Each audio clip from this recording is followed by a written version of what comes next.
HarperCollins presents The Thorns Remain by Jja Harwood, read by Eilidh Beaton.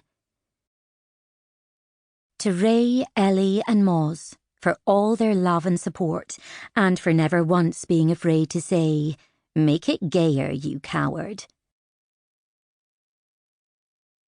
The roses fall, the thorns remain. Proverb. Prologue. The sun was shining on the day that the village of Brudonnoch disappeared. The sky was a blazing blue bright as topaz, and no one walked beneath it. The wind trailed its fingers through the forest, rustling through birch leaves and pine needles. The smithy ticked quietly as it cooled. Spiders crawled across the kirk door. Even the forest was quiet. No deer calf stumbled through the bracken, no wood pigeons cooed among the trees. The vast shape of Ben Macdui wavered like an uneasy shadow in the distance. It too was silent, waiting. It was not waiting for long. Slowly, a figure came into view, limping along the dusty Aberdeen road. It picked its way across the path, shoes in hand. Long, curly, mushroom-brown hair shifted in the breeze, and a long skirt swept up clouds of dust in its wake. The girl came closer, hungry, sunburned, swaying, and shaded her eyes, staring at the village. Even from the path she knew that something was wrong. She put her shoes on and half ran, half stumbled back into the village. She skidded to a halt, dust billowing around her ankles, sweat trickling down her spine. Her eyes darted around, taking in the closed windows, the locked doors, the unused chimneys, and dread started to trickle into her mind. They couldn't be gone. Not all of them. She knocked on the kirk door and got no answer. She peered inside the smithy and saw nothing there. She tore off the lid of the old well and then the new. Nothing there. Her mother's cottage.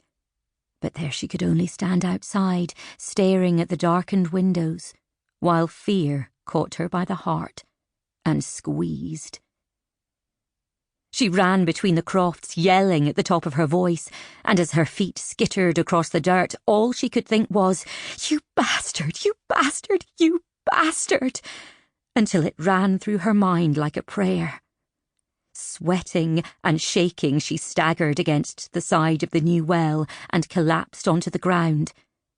Panic billowed around her. Didn't she still have time?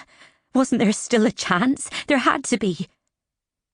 She dug the heels of her hands into her eyes. This was no time to lose her head. She almost laughed at that. She slapped herself across the face and gripped great handfuls of her hair, forcing herself to concentrate. "Think," she said, because there was nobody to hear her talking to herself now. Where could they have... Water stirred in the well at her back. She froze.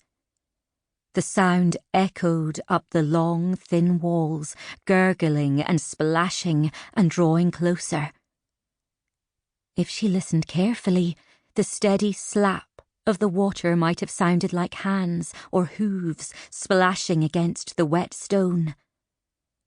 The water sloshed over the sides of the well, trickling down her back. She did not turn around. Once she might have done. But now she feared what she might see. Water dripped over her shoulder, into her hair.